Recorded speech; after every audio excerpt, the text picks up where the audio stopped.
So this is the top of the vestibule. It's got this little rain fly bit that covers where the pole goes in right at the top. You can see there's clearly underneath the Dyneema there's some reinforcing. So I'm going to try and turn it inside out for you. There's the grommet, where the grommet is. And it's hard to do holding it with one hand. But you can see there's some cloth sewn in here.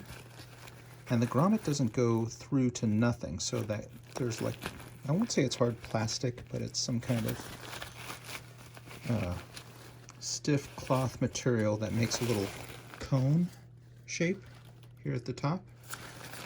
And then this is where the tip goes in, so it's kind of reinforced. And I'm going to show you the tip.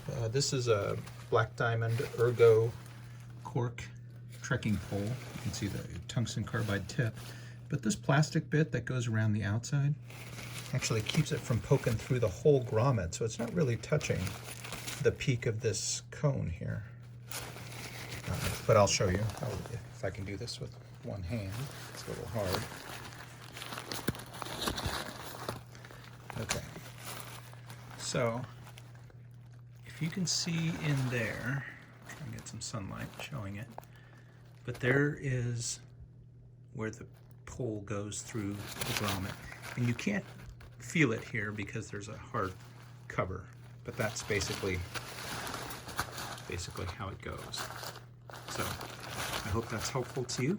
You can see that it doesn't really poke through this brass grommet. It just kind of sits in it, but doesn't really come through. And there's a little bit of space.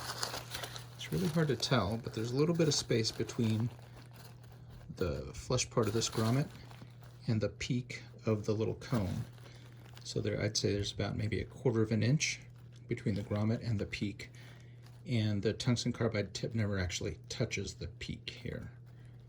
So I hope that helps. Let me know if you have any questions in the comments. Thanks.